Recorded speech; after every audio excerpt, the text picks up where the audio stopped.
When I was a kid, in terms of songs, music. Why are there so many one-hit wonders? You hear them on the radio, and then you hear something else about it, and it's just like, wow, that sucked. That sucked. A lot of times, and when they used to have albums, there's still albums now, but it's not the same as it was. You out of 8 to 11 songs, you'd really only care for 3 or 4 of them. I don't know who Mark Chapman is. Or Mark Clapham. Mark Clapham. I haven't read anything by him afterwards. Um, GW does like to get political and silence any dissent in their ranks, so he might have said something. But this book is so good. This book is so good. This was definitely Clapham's pinnacle, and there's so many reasons why. So first of all, I mean, once again, we're going to a beautiful cover. You see a Mordian, and he's just some grizzled dude, and there's like this thing in the background, and I read this about a decade ago, so I'm just going off my memory here. The Mordians start off on this world, and they're fighting a chaos insurrection, and it's just fantastic. I'm pretty sure that's this book. I've mixed books up before, and it's like they march into battle, which is pretty cool. I'm going to get to the Last Chancers here once I finish the 4th book and the Last Chancers. That's right. There's a 4th book that just came out that I saw. And so they're marching into battle, and there's like a special team that doesn't have to do the dumb Morty and shit. So they just go behind enemy lines to kill this cult leader. And so like they have to get to the top of the stairwell or whatever, and they leave like a couple guys behind.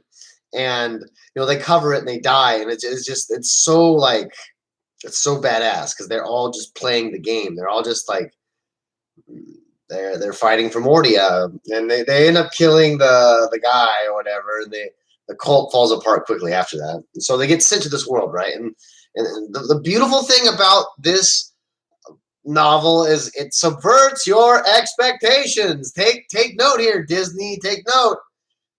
Jar Jar Abrams and whatever the freak you have directing those films, because you end up thinking that there's like a chaos thing there. They put it in your mind that the Mordians fight chaos, so you're expecting chaos, and there's like these terrible undead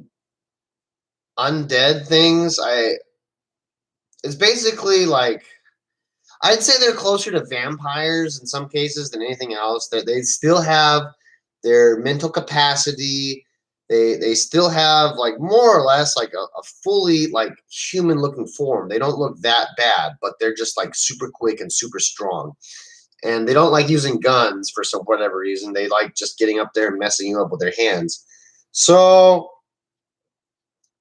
they get to the world, right? And you get to hear about what the commissar is into. He's in charge of holding the air pad, right? Their means of egress, and he just drills the men.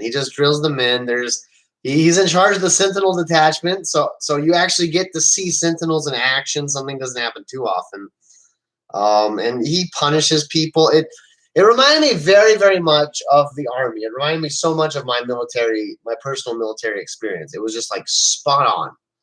I don't know if Clapman is actually been in the service or not, but this really makes me question it. And something else that makes me question it is this dichotomy, right, between the enlisted, the senior enlisted, the junior officers, and the senior officers, because they all have such different motivations here. The enlisted they're just kind of like, in a way, they're kind of like happy-go-lucky. They're almost like orcs in that they're there to fight. That's that beautiful simplicity there. The junior officers are all trying to do their best, but there's one of them that's blatantly just sending guys out there to die. and it shows. And so there's kind of this struggle. I mean, I think I remember something about a chimera, something to do with a chimera. The things were attacking, and maybe they didn't want to open the door to go fight them because they thought the men would take care of them. But you get like three very different junior officers that treat their men each very differently. And luckily, the bad officer gets his in the end. And so this is going on. You're expecting some sort of chaos thing, but instead there's like an undercity. Like the planet they got sent to is a mining world, and they excavated something terrible, and you're expecting chaos. But instead, it's like a I don't want to say a doom engine because it's not designed to. It's designed to rapidly destabilize a population, much like the xenomorphs were revealed to be in Prometheus. Prometheus is a fantastic movie. If you don't like Prometheus, please argue with me in the comments because it's great. It's great. Alien Covenant, terrible film. Terrible film. Terrible film. Not fun to watch. Prometheus did great by taking the alien formula and taking the alien out of the tunnel. Okay, it's no longer a tunnel thing; it's in the wide open, and so that was great. And so basically, it's designed to destabilize a population to make them susceptible to be enslaved. And who are the great enslavers of Warhammer 40,000? Well, that would be the Dark Eldar. Yep, they it's all a lot of times it's so much. There are a few times that I've ever read about the Dark Eldar and been like, eh. They were in a Soul Drinkers novel, and the way they fought was so fun. Like, the guardsmen would just see the the flying skiff things, whatever, the flying hoverboard thing that they have. The guardsmen would just see it, and they would just be so dazzled at the speed that they would stand up, and the hoverboards would just come through and slice their heads off. And the Last Chancers, and unfortunately I'm going to have to repeat myself, the Dark Eldar were assaulting the ship, and they were fighting everyone in the hangar bay, and then Colonel Schaefer's like, Lieutenant Cage, open the airlock. And Lieutenant Cage is like, but sir, our men are still out there.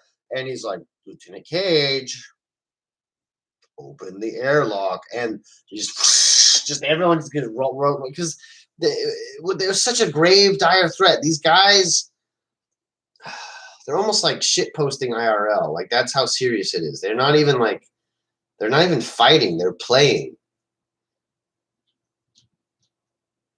There was one instance of the Dark Eldar. Man, maybe this is the Blood Gorgon book where what they had done was they just trapped the Dark Eldar in this box, right? And they deprived it of any sensory or any sensation whatsoever. And so, like, they would like reward it by punching it in the face. They'd be like, "Tell us something." He's like, "Please inflict violence on me." And so they'd be like, "Yeah, sure." And like, with a bloody nose, he'd be like, "Okay, here's where my friends are." It was great. And in this one, it's no less great. Okay, the way the skiffs go at full speed from moving horizontally to vertical down the shaft to the Forbidden City is fantastic. But this book has one of my favorite moments. One of my favorite moments in storytelling whatsoever. So there's an Inquisitor, right? And Inquisitors are kind of cringe. They're almost in some ways the least 40K thing about 40K. I mean, they're just like Inquisitors and Commissars. They can just be like a hero. I'm just a hero. I'm the really, really good guy. Mind you, I think that the best Inquisitor is like a haggard old bastard that's flirting basically with being on the wrong side of things. You see this with Ravener and Eisenhorn. That series is pretty good. I'll get to Ravener Returned here, probably actually right after this. Those are my favorite Inquisitors. This guy, he's a young plucky lad, and he's been chasing down the Dark Eldar for decades, right? And so finally he's figured out what the next step of the Dark Eldar is, and that's why he's on the planet. Not because anyone alerted him to it, because he spent so much time trying to kill this Archeon. And so the big battle happens, right? The big battle happens. The surviving Mordians are fighting the Deldar, and they meet. They meet the Inquisitor and the Archeon. They meet in, or the Archon. Sorry, Archeon is a Warhammer fantasy character responsible for the end times, and Archon is a Dark Eldar lord. So they meet. The Inquisitor meets the Archon. And the Archon knows that he was being hunted this whole time. The Archon and the Inquisitor both know that in single combat, the Archon would beat him. He would beat the Inquisitor, hands down. He's an alien freak who's had hundreds of years of experience destroying and killing and pillaging.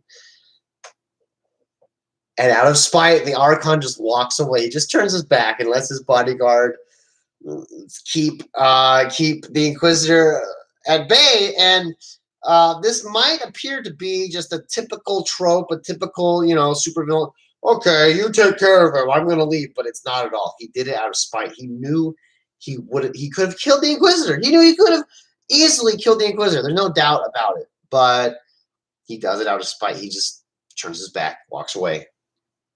And so the Inquisitor, and as you, the reader, are absolutely robbed of that climax, of that conclusion, of that ability to move on. And so the finest point in this book is when nothing happens. In short, expectations subverted, a very living, breathing, lifelike depiction of the chain of command, which I could not in a million years surmise. And just spite, just plain spite, dirty, dirty spite. I like this book. If you're into the Dark Eldar, read it. If you're into the Guard, read it. It's such a good read. And it, from what I remember, it reads pretty quickly.